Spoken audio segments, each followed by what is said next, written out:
Okay, so welcome to Proving Shakespeare. This is a webinar about Shakespeare Beyond Doubt, and it's been sponsored by Cambridge University Press. My name's Paul Edmondson, and I'm joined by Stanley and Ros Barber.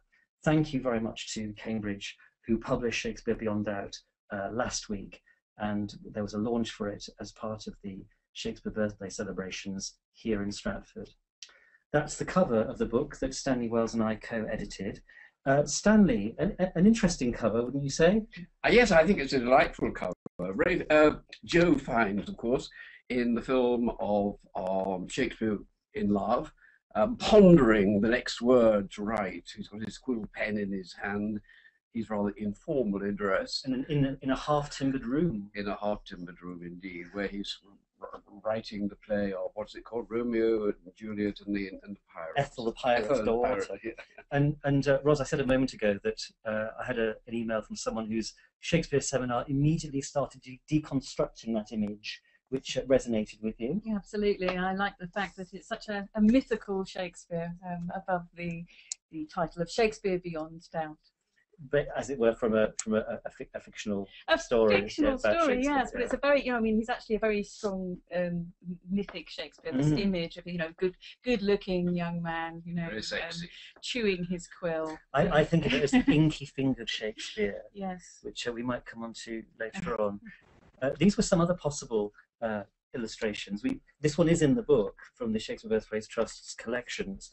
We wanted it as the cover, but it was a bit pale. This is a lovely image of William Shakespeare, his method of work, and there is Francis Bacon, and there is Shakespeare. In the birthplace, I think, don't you? Yes, I think that's probably the birthplace. The windows behind. But who is giving the text of Hamlet to whom? Well, I think probably Bacon is, having written it, is giving it to Shakespeare and asking Shakespeare to be the front man. What do you think? It could be the other way around, like an Olympic battle, who knows? This was also a possible cover at one point. I guess Anne Shakespeare holding an infant as Shakespeare stands over holding a latest sonnet, looking at the child. He's been attributed to the Earl of Oxford. And so the sense there of the child himself, Shakespeare's work, herself, like some of Shakespeare's work, being treated as though it's attributable to the Earl of Oxford as well. Little bastard. And this was a catalyst for our endeavour. This is obviously a publicity poster for the film Anonymous, which was released in 2011. It was at a time when the Birthplace Trust launched its Shakespeare Authorship campaign, and Shakespeare Beyond Doubt is the latest expression of that campaign. It was a campaign which was expressed mainly online, but it was always the intention to produce an academic book, and we were delighted that Cambridge University Press agreed to publish it.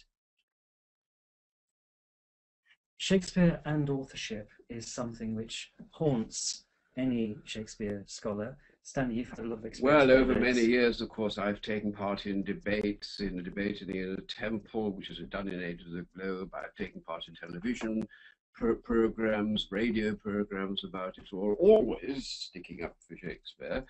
There was a film called Much Ado About Something, which won a prize, which you, Ros, also won. That's right, the Hoffman Prize. Yes, I was in that. I was featured in that film, and so was Jonathan Bate digging up his turnips in his garden for some reason. I was interested, Ros, that film is mentioned in your novel as a point of inspiration for you. It's the reason for my novel. That was my first experience of the authorship question. Up until then, I had never even considered the idea that anyone other than Shakespeare wrote Shakespeare, and I just happened to turn it on. It was on BBC4 in the Shakespeare season, and I heard Jonathan Bates say, well, of course it's a ludicrous idea, but it would make a great novel. And I thought, yes, you're absolutely right. And you took it up and ran with it. I did. Here we see an image of the back of Shakespeare's birthplace as it looks today, and you see the flag flying over the top of the house and back of the Shakespeare Centre. The image, a reminder that this is something which is just talked about a lot. One can't escape it.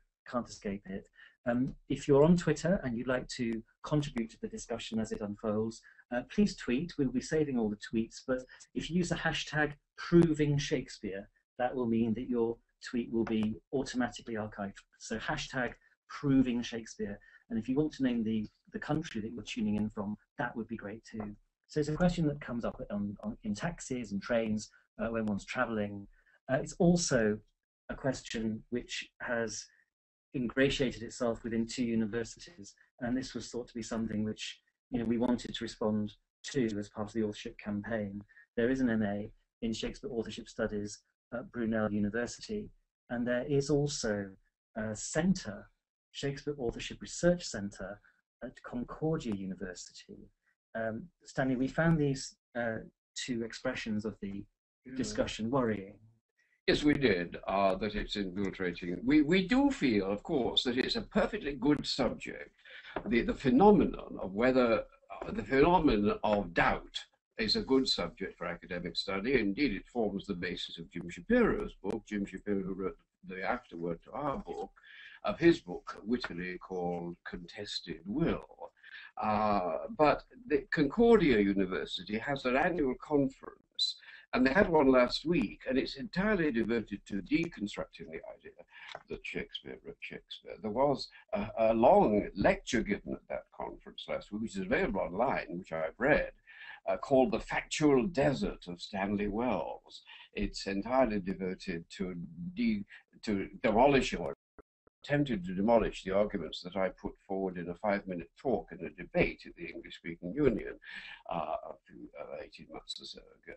It's a very intelligent piece, but of course I believe it's a bit completely and totally misguided and wrong. Should say at this point that if you have any questions, we hope you do have questions, you can submit them at any time during the discussion.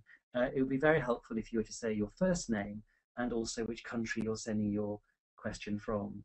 Ros, have you ever been to the Shakespeare Authorship Research Centre? I never have, but I have been to Brunel, and I know Bill Leahy. And I don't agree that there's no intellectual justification. I understand that you feel this very strongly, but I think that it's actually important to look at the evidence that is argued, that is put forward from both sides. In some, if you look at the authorship studies that are done by people like Brian Vickers, he's deconstructing the Shakespeare canon in his own way. He's accepting that there are a number of hands involved in writing Shakespeare. I think there is a lot that's spurious in the non-Stratfordian arguments that are put forward, but I also feel the same way, I have to say, about the strong Stratfordian defences. I think that there are problems here that need to be discussed, and that they are best discussed in an academic context in lots of ways. So I actually welcome the absorption of this question into professional academic circles. It's interesting, isn't it, how many academics try to avoid this issue.